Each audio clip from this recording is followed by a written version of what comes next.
Hey guys, this is Ed, Paul, and Anna of Curb Media, and we are here to tell you a little bit more about our sponsor. Sportsball is a great subscription service geared towards minor league baseball fans. Each box features a different minor league team. You get a box every 3 months with minor league baseball gear, including different styles of hats like Ed's favorite, the dad hat. The cost is less than $12 a month. Proceeds from each box goes to More Than Baseball, the only nonprofit dedicated to the well-being of minor league baseball players. We all know that Parents' Days are coming up this summer, so if you've got a mom or a dad or a grandma or a grandpa who are particularly difficult to buy for, but you know they're baseball fans, this is the answer, guys. Meet your new favorite team at sportsballbox.com. Is there anybody there?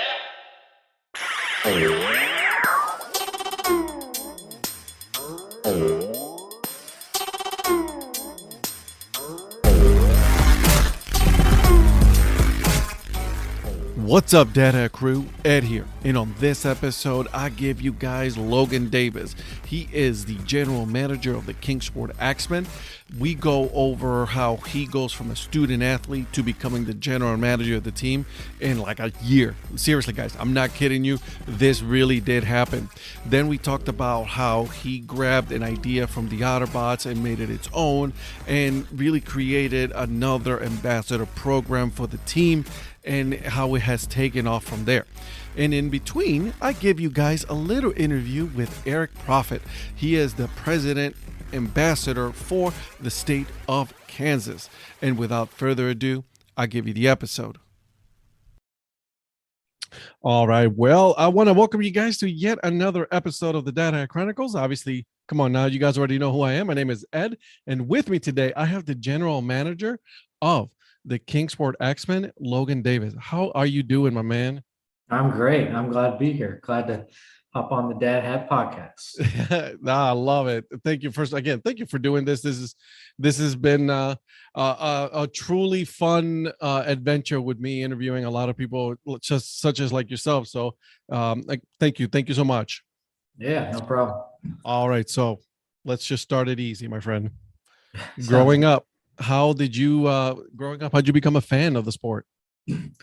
Well, I started playing, I guess you could say, when I was 4 years old. My dad and my grandpa introduced me to the game just, out in the backyard, and then started playing t-ball, little league, all that good stuff. So really it started with a playing career. Then I guess I would say in like little league, middle school, high school age is when I really got the passion for the game, both playing and as a fan. So, and then my playing career continued through college, and I just got even stronger passion for the game at that point. And then the whole time my fanhood was growing at the same time. So not only am I playing, but I'm watching, MLB every day and just becoming a diehard fan of teams and watching the sport. So just all around, it was a kind of a lifelong thing for me. It's been a lifelong thing for a lot of us. Yeah. So what team did you grow up rooting for? So my team for my entire life has been the Cincinnati Reds. Okay. Sometimes it's been enjoyable, but yeah. I'm a Guardians fan, man. I get it. Okay. Yeah, for sure. We had little spurts, here and there, but it's been mostly pretty bad. Yeah, exactly. But hey, you still watch every game and think they're going to win every game, so that's the fun part. But yeah, I'm from Louisville, Kentucky, so about an hour and a half from Cincinnati. So it's kind of just closest team. And my dad liked watching the Reds when I grew up, and Griffey Jr., Adam Dunn, those guys. He really enjoyed watching them, so he got me into the Reds. Yeah, listen, that's how it goes. When I moved to Cleveland, really that was my team. And then from that moment on, it's just I've always been a fan of the now Guardians. So I get it. You stick with them no matter what dumb things they do. Definitely, 100%. Like change their name and their stupid logo. Anyways, so you went to college, right? You play baseball. What position did you play? I was a left-handed pitcher. So. Oh, okay. So, all right. So, and then did you know in college it was not going to go for you, or you were just hoping that it was going to pick up for you? How'd that go? Yeah, there were a couple times where I thought that, I might try to take it a little further. And now the name of the game nowadays, if you're a pitcher, is velocity, of course. So Oh yeah. that's the going from college to pro ball, that's what it takes to get there. And there were points where I had it and then I would get hurt. And then, just one thing led to another. And I had a good college career, but yeah, I just did. You've got to be, more than likely, you've got to be 95 plus to get out there nowadays. So, And nowadays just feels like you got to be 99 plus yeah, with 99. Yeah. how fast are pitching nowadays. Yeah, it's crazy for sure. It is. I've seen a couple of guys, pitching, you're up in the upper 90s, but control of that ball has been crazy. I've seen some wild pitches. And I'm like, man, I do not want to be in that box with that 100+ mile an hour ball coming at me. No way. There's guys that have no clue where it's going, and then there's guys like DeGrom who throw 100 and put it wherever they want. So, pinpoint position with DeGrom, like put Clase, who's the closer for the Guardians right now. I was watching him in the afternoon, and man, he can throw, but man, sometimes that ball just gets away from you, and that is straight scary. Yeah, and he throws a cutter too, so it's 102 and it's moving that much. So that guy. Exactly. You're like, nope. You know what? I'll take the base. Just give me the 4 balls. I'll go walk. Yeah, exactly. Man, that's scary. Yeah. So what was your major in college? So at first I was going into athletic training when I was a freshman, and then I changed my mind into sport management when I was a sophomore. I figured I wanted to do like coaching or maybe something administrative in baseball, hopefully. And then so I got my bachelor's in sport management, and I redshirted 1 year because I got hurt. So then I got my master's in sport management, and that year was actually the COVID year. So our season got stopped in February or March. I figured my career was done, was going to get my master's degree, start working somewhere. And my coach convinced me to come back for a 6th year. So I went back for a 6th year and got my MBA, which turned out really well. But yeah, so. Yeah, it worked out for you. Oh yeah, it definitely did. So, but yeah, there was a point where I thought I was done just in the middle of the season. So. You're my first guest that I've talked to that, they've actually been able to take advantage of that full 6 year playing in college because of COVID. So good for you for going back. You got an extra, degree under your belt now, man. Yeah, definitely. Yeah. And I mean, that season we'd only played for like 3 weeks, and, I pitched in a few games, and after playing for 20 years, you're just like, no way, this is not how my career is going to end. Right. Yeah. So I'm glad not only for the degree, but I'm glad for baseball that I went back, because I got a full season. It was a good season and a good note to go out on. So I was just going to say, you went out on your own terms at that point. Yeah, for sure. That's good. Good for you. So, all right. So you leave college, right? You're done. What happened next? Like, did you find a job? Did you automatically become, the manager, the general manager? What was your trajectory? Well, it's definitely a funny, intriguing story. So I was still at my school in May of last year, excuse me, and someone that I had interned for a company 2 or 3 years ago, I was a marketing intern. The owner of that company is also a head coach for a college team, and they were playing in a college tournament here in Kingsport at our stadium.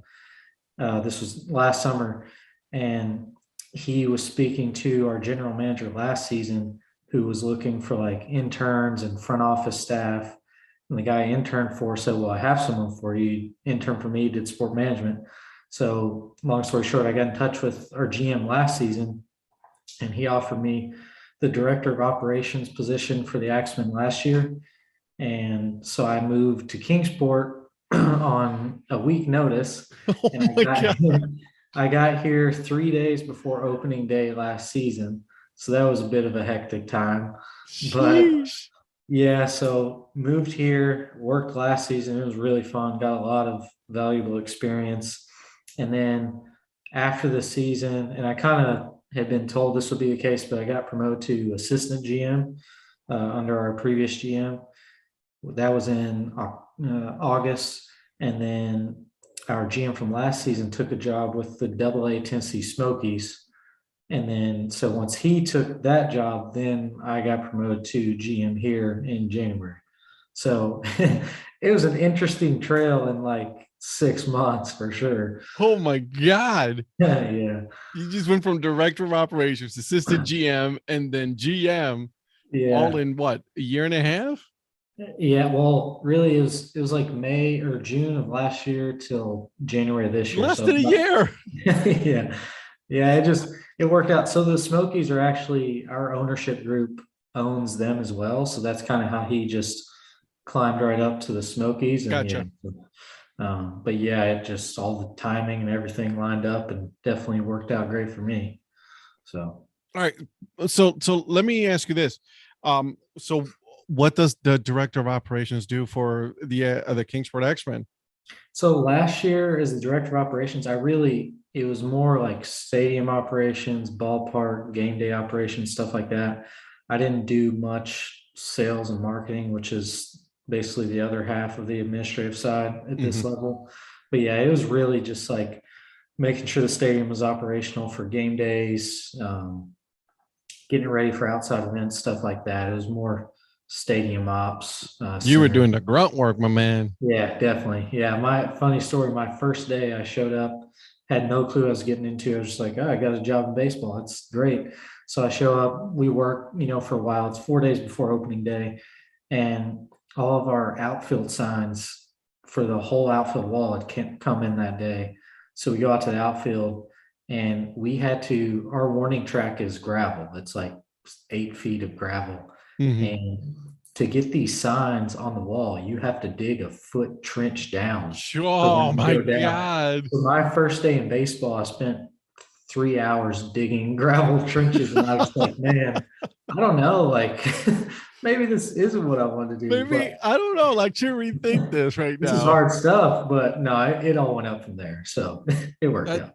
Yeah, I mean, listen, you're in one of the most popular collegiate wood bat leagues right now, right? Because right, everybody knows the Cape Cod, but that's you're playing, usually you're playing in high school fields. Then you got the Northwoods League, they're doing their thing, and then now you guys. And I mean, listen, you guys had your all-star game on MLB Network, so I mean, something is working for you guys, right? For sure. Yeah, it's MLB's putting a lot into the league.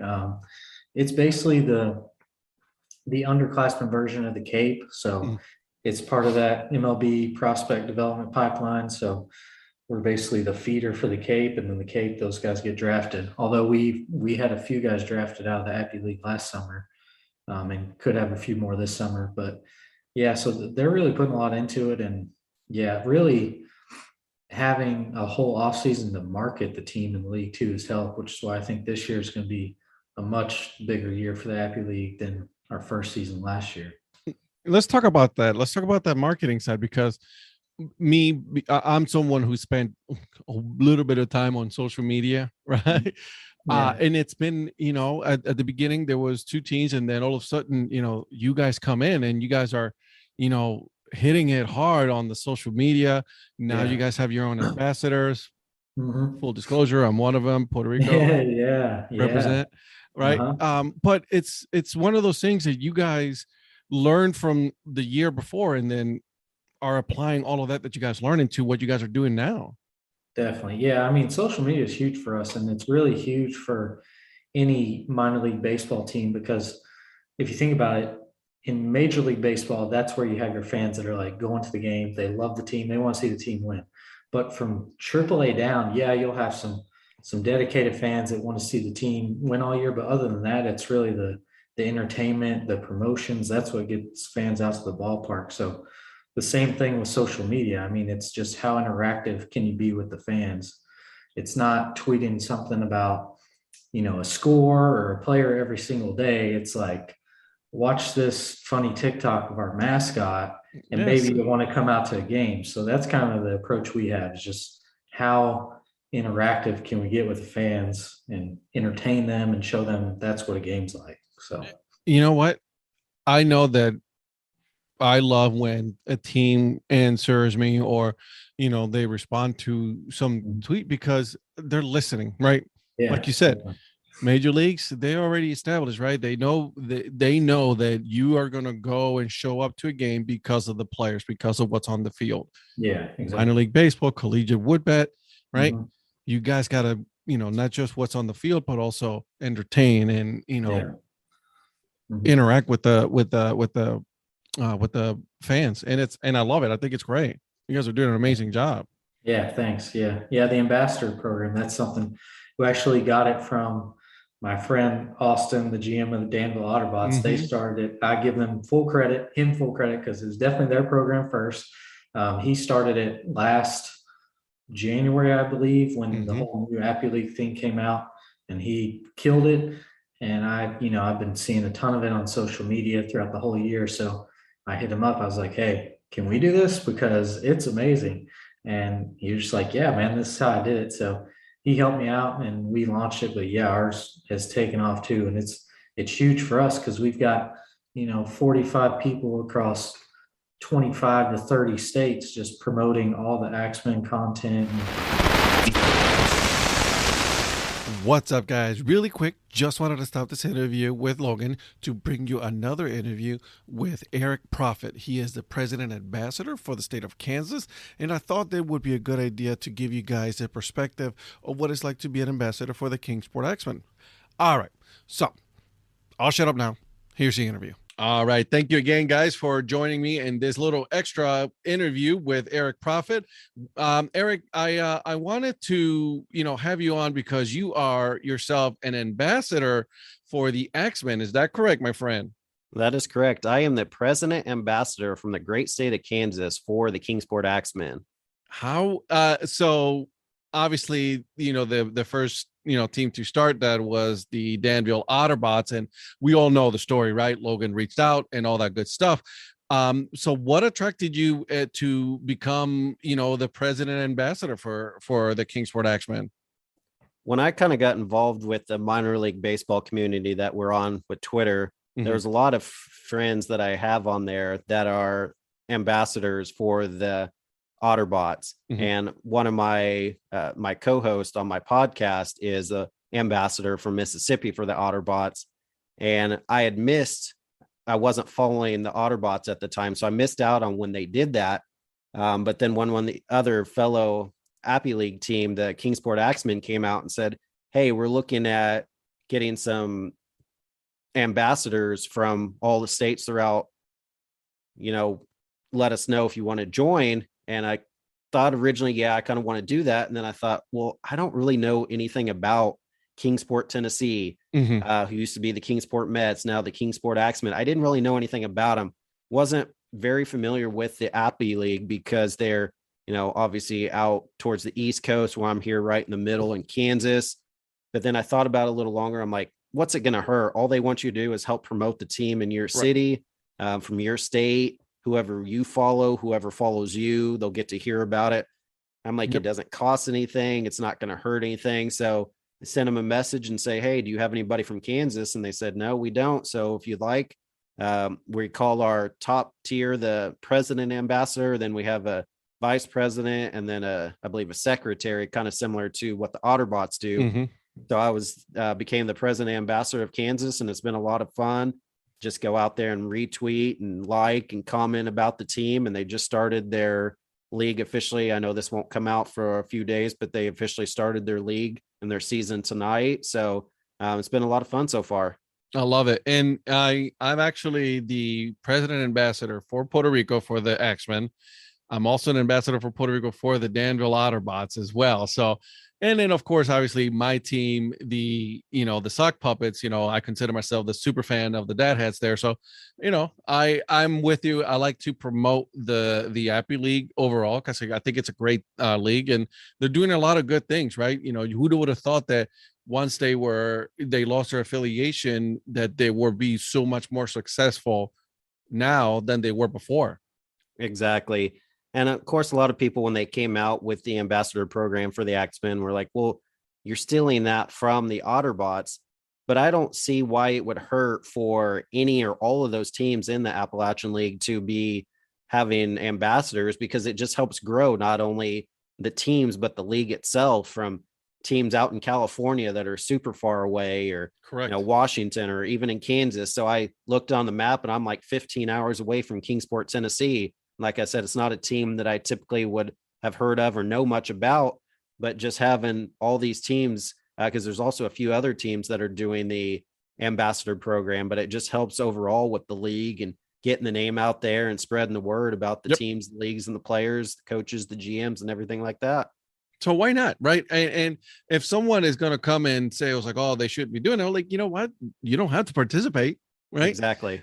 And I think, what they're doing is great. Like you said, they're spreading the word about the league. They're spreading the word about the team, and they're doing it in such a manner that it is very positive for everybody involved. So I think it's great. And I like the fact that, you said, yeah, I have no idea who you guys are. I have nothing to, but I'm going to, I'm sure you've learned from them, and I'm sure you learn a lot from the team since you become, the ambassador for them.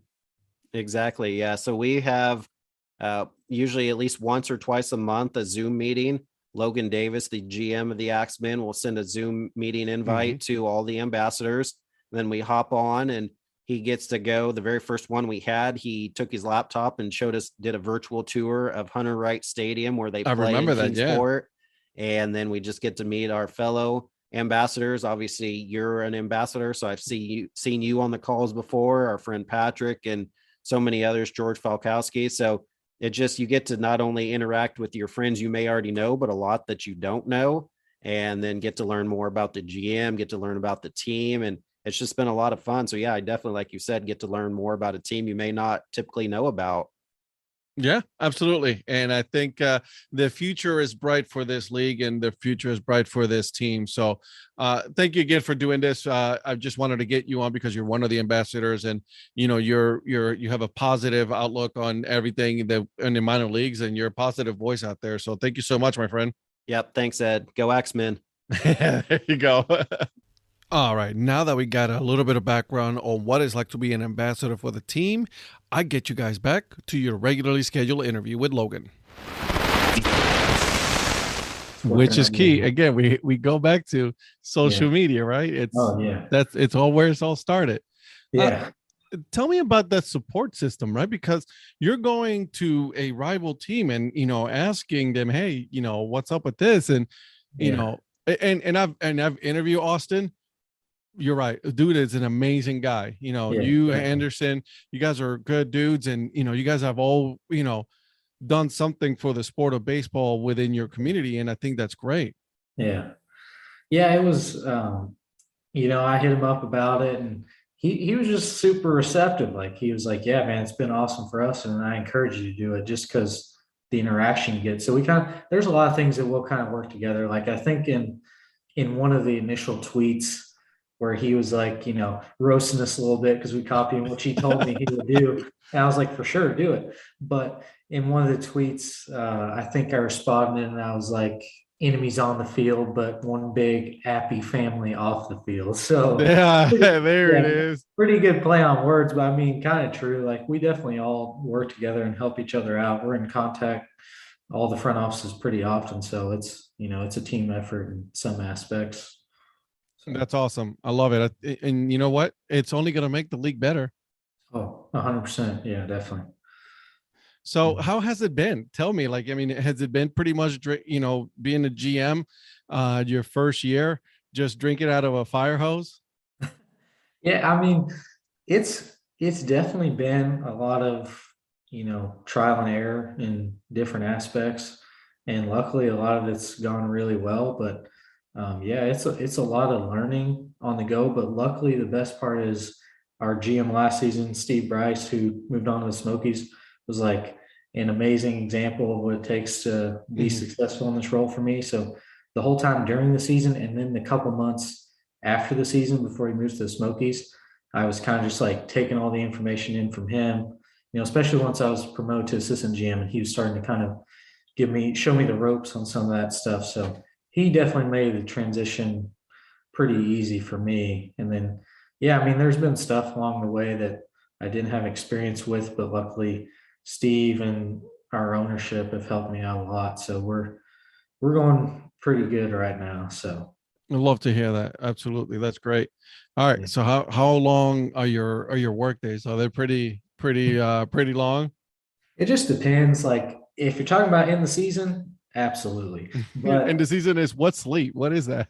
Yeah, in the season there is no work day. It's just life. But and that's it. No, but it's fun though. Like, I say like if I have a 12-hour day or 14-hour day, whatever, on a game day, yeah, some people would be like, oh, terrible, long day of work. But my day of work is at a baseball stadium. Like, Can't get better than that, man. yeah, I'm in the office, for a few hours, but from like 5 to 10, I'm out there halfway watching a game and helping out here and there. So it's fun stuff. But in the off season, it's more like your normal hours, unless we have outside events. So we'll work those. Like we'll host some high school tournaments. We have in May coming up, we have a D2 conference tournament and an NAI national tournament at the stadium. So we'll host those, do everything for those events. But yeah, other than that, it's more normal hours in the off season for the most part. That's But yeah, awesome. here in about a month and a half, it'll kick up for sure. It'll exactly. I was just gonna say it's about to get real busy real soon. Yeah, yeah, definitely. So let's talk about the team on the field.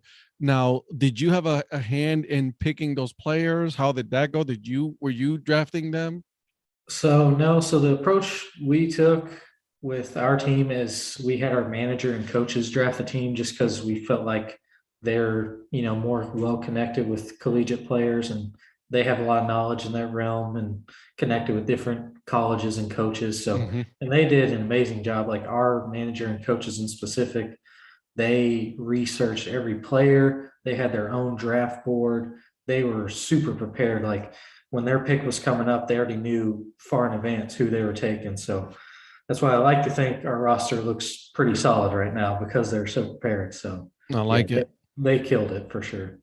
Oh, that's great. Now, is it a good mix of some JUCO, some freshman, sophomore? How is that working out for you guys? Yeah, so we have a few JUCO guys. We probably have if I had to take a guess, probably 6 or 7 JUCO guys, maybe a couple more.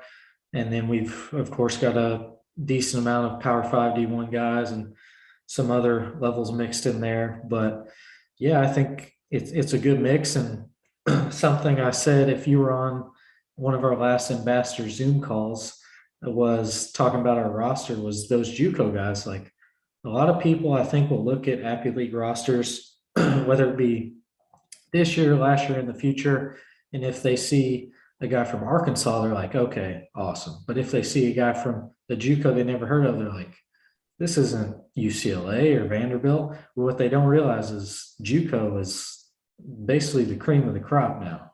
They Like, are there's no so joke much talent. good. Yeah, there's so much talent in JUCO. It's crazy. We've got 3 guys from a JUCO, 3 pitchers, and they're all 95 plus. Ooh. So yeah, and that goes back to our coaches researching the players. They knew who they were taking from those specific JUCOs, but I just think there's definitely a ton of talent in the JUCO. Oh, I'm looking right now, my friend. This is insane.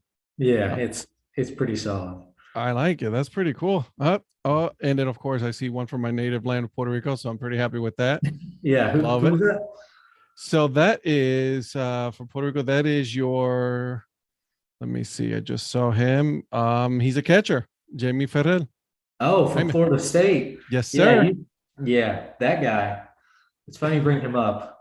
I don't want to jinx him on a podcast or anything, but he is amazing. That guy's hitting bombs this year. If you go to Florida State's baseball Twitter, he's like over half of it because he's a freshman.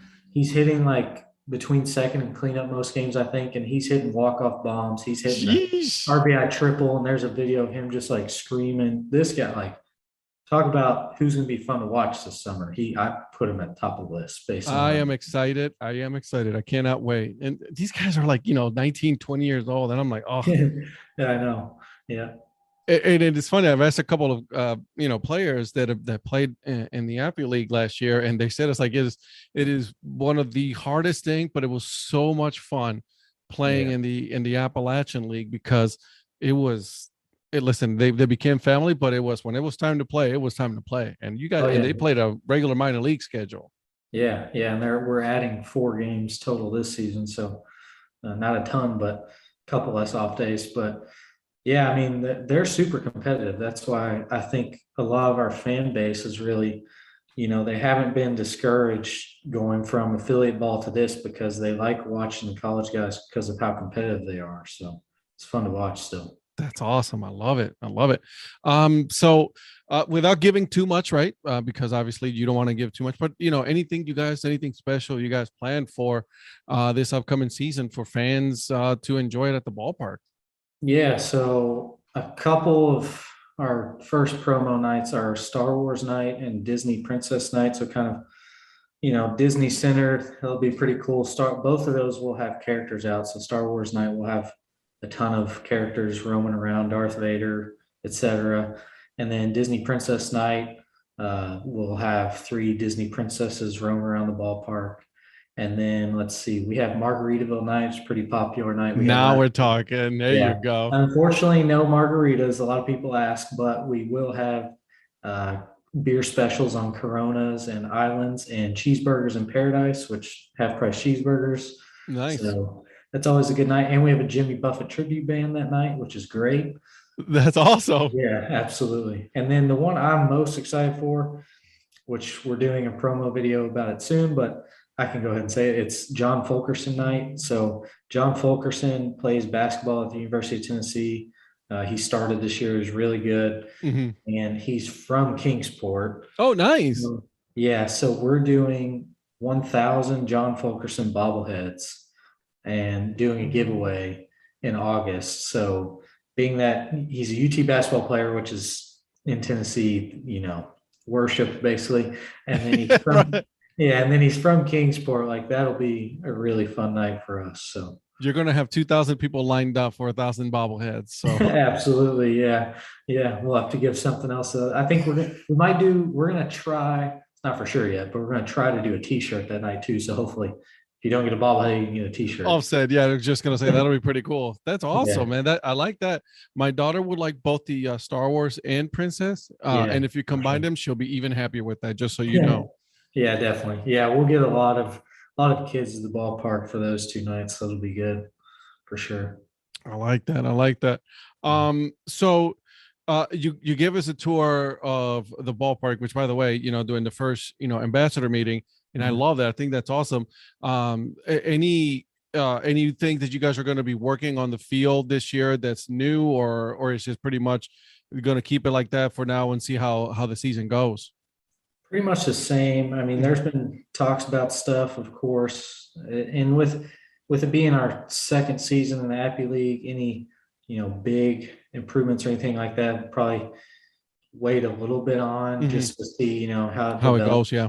But there are a few little things we're doing around the stadium, like we're turning up on our second part of our concourse by our covered group area. We're turning the open grass area into a cornhole zone. So Now we're talking. we got Axeman cornhole boards. So we're going to set those up there, and then we're going to have a mobile beer stand up there under a tent right next to the cornhole board. So that'll be a fun little area. And then one thing we just got set in place is in our kids zone. Last year, all we had was the inflatable bouncy house, which was great, but we have a speed pitch, an inflatable speed pitch blow up. Nice.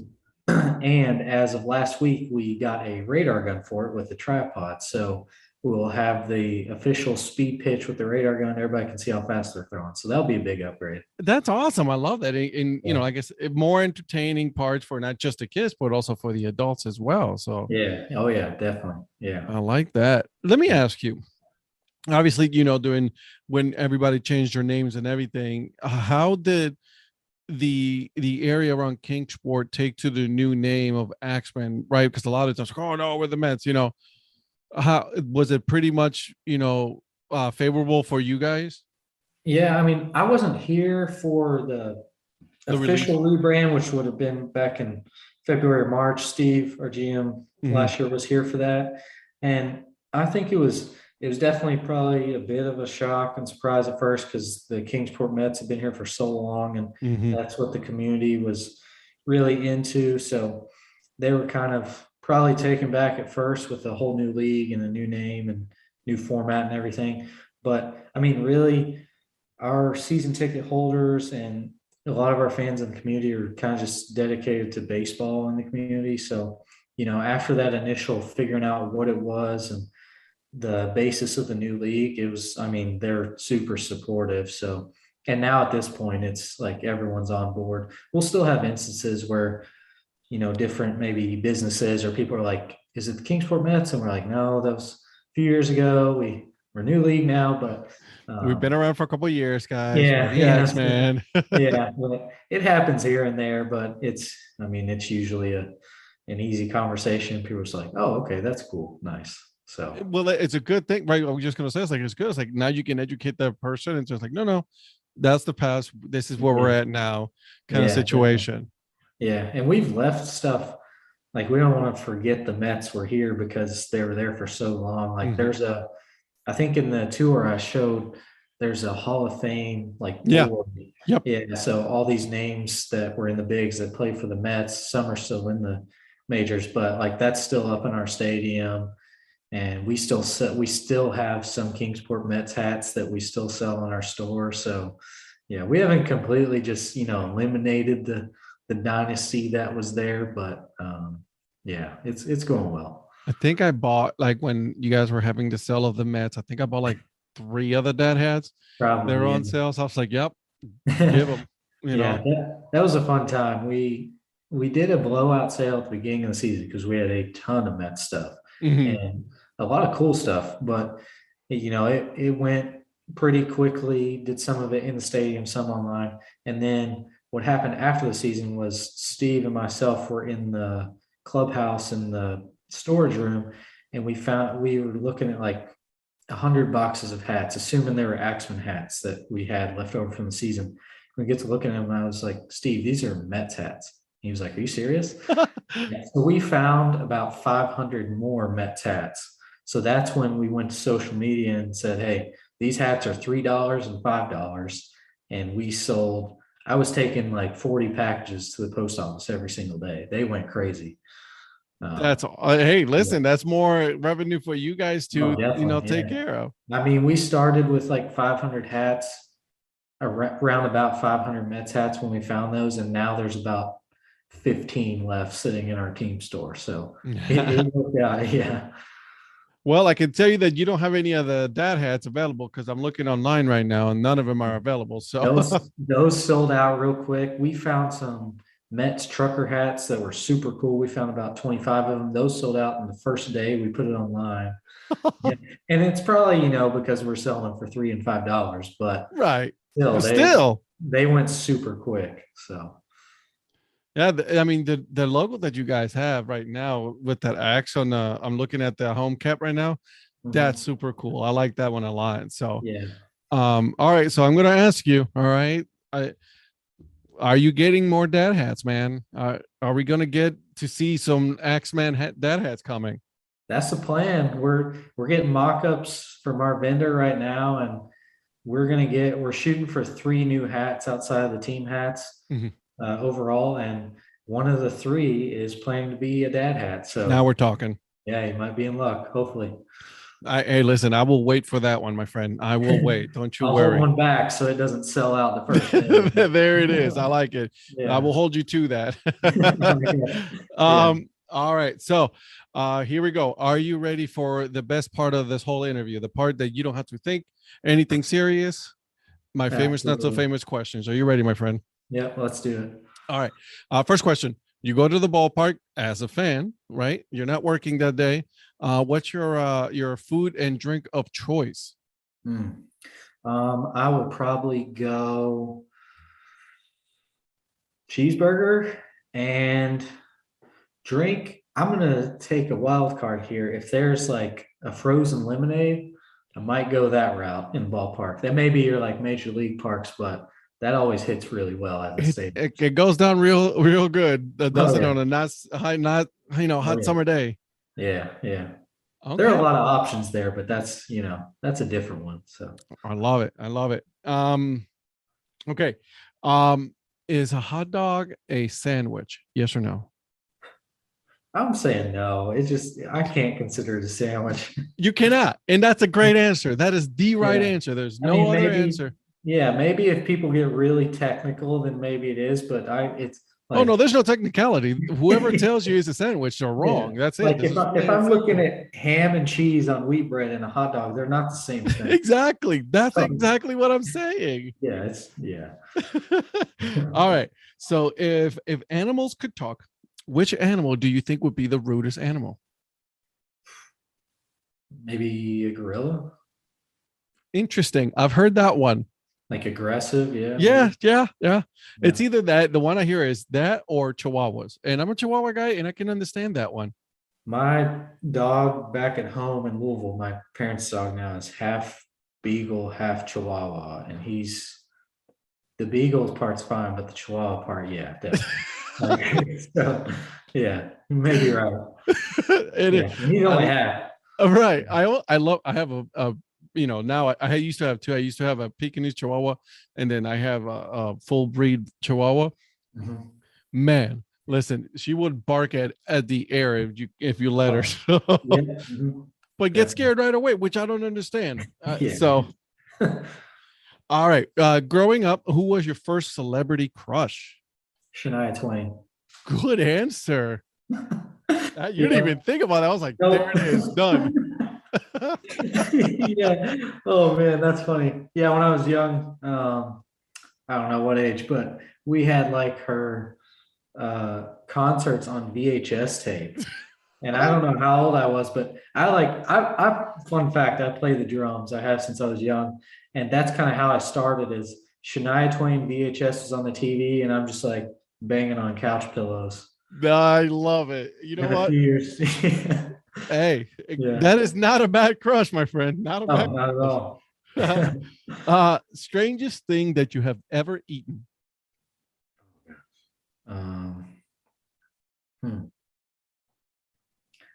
that's a tough one. I don't know. When we used to go to this like hiking forest place and they had those like cockroaches and stuff you Mhm. could eat with like seasoning on them and stuff. So Really? I probably ate a few bugs there. Yeah, one time I did accidentally eat like a whole stem of a leaf when I was playing football one time. So I guess it was accidentally, but uh, Whoops.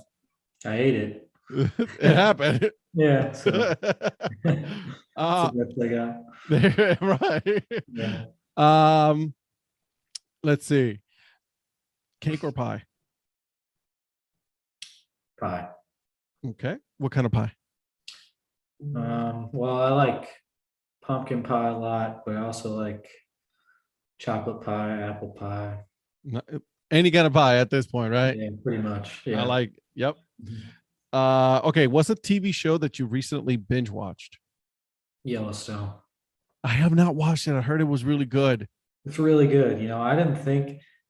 I assumed it was going to be like a basic cowboy western show, Mm-hmm. just kind of modern, but it's like way more action and storyline than you would think. So I really got into it. Okay. I gotta watch it. I gotta check it out. Check. Yeah. Okay. Let's see here. Favorite board game?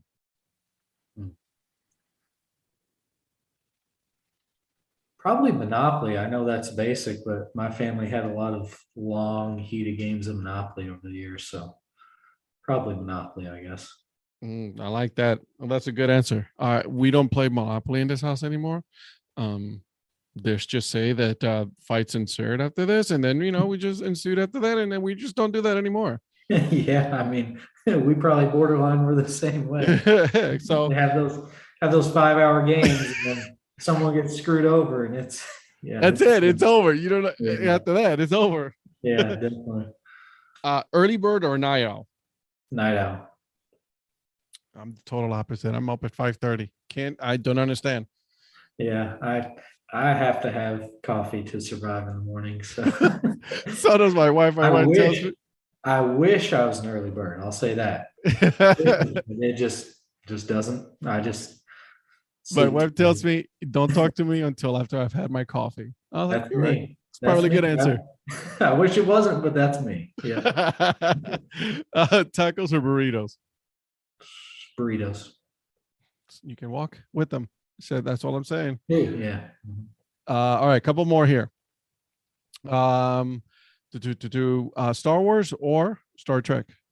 Star Wars. I've actually never seen Star Trek, I don't think. Really?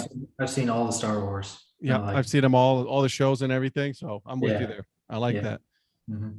I've watched a couple of Star Trek. Don't get me wrong. They're pretty cool. I Yeah. couldn't get into the old ones, but yeah. Yeah.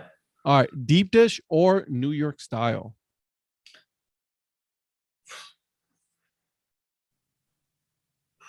Probably New York style. I feel like, and it's probably because I've had it a lot more times than I've had actual deep dish. That's Yeah. probably the reason. So Deep dish, you just need a fork and a knife with Yeah. those things, man. yeah. Is it really considered pizza after that, or because it's Yeah. Yeah. I mean, do I like both? Yeah, but I'll probably go New York. Yeah. Yeah. It's a good answer. All right, let's see here. Pepsi or Coke? Probably Coke.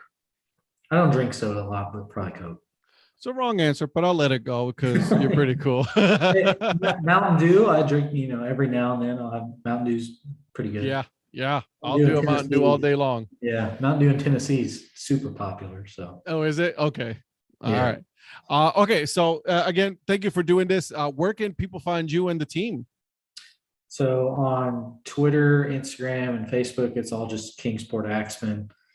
With obviously with Twitter, the handles in there, and same on TikTok. We have a TikTok now, which is what we're using for producing these funny videos and stuff. So you can follow our TikTok at Kingsport Axeman. But yeah, it's all just Kingsport Axeman. And then our website's axemanbaseball.com. So everything's on there: schedule, team store, all that good stuff. So Love it, man. I wish you guys nothing but the best in the upcoming season. Hopefully, I'll try to make it up there this year, if not next year, because I'm looking forward to seeing all this, Appalachian League. Definitely will be in for the All-Star game. So we'll see you there. Absolutely. Sounds good. All right, Bob. Thank you. Yeah, no problem. I hope you guys enjoyed that episode with Logan Davis. Make sure you guys are following the team on Twitter, Instagram, Facebook, even TikTok. They have a TikTok channel. I don't know what TikTok is. I really don't. Call me old. I don't know. I guess I am. Anyways, but make sure you guys are following them. But before I go, make sure you guys are giving 5 stars to this podcast. That way I go up on the rankings. If you guys want to leave a comment, awesome. I read them. Thank you for all of you guys that do that as well for me. Okay. Until then, keep on grinding and always support the minor leagues. See ya.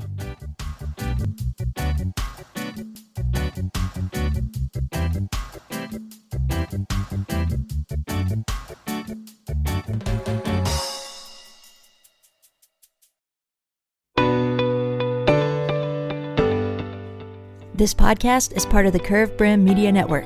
Here are some of the other members of Curved Brim Media. Hi, this is Ed Rivera of the Dad Hat Chronicles. Join me as I interview people just like you and players, coaches, GMs on the path that led you to become a fan of the sport. I'm Paul Caputo, and on the Baseball by Design podcast, I talk to minor league baseball teams, designers, and other super interesting people about what these minor league baseball logos mean. And I talk a little bit about ice cream helmets. What's up, Bucketheads? I'm Anna DiTommaso, and each week on the Baseball Bucket List podcast, I speak with a different fan about their favorite baseball memories, what the game means to them, and what's left to check off on their baseball bucket list. Hey guys, this is Patrick Larson from the Minor League Baseball Hat History Series, and in every episode I go through the history of minor league teams through my personal collection of hats. You can find me on Twitter at @PatLarson1. I hope you guys enjoy. This is Patrick and Corey of BaseballMapper.com, and we have made an interactive map to help highlight all baseball teams from the majors down to collegiate summer leagues. We want to bring you closer to baseball, so get on the site and find a team near you today. Learn more about Curved Brim Media at curvedbrimmedia.com.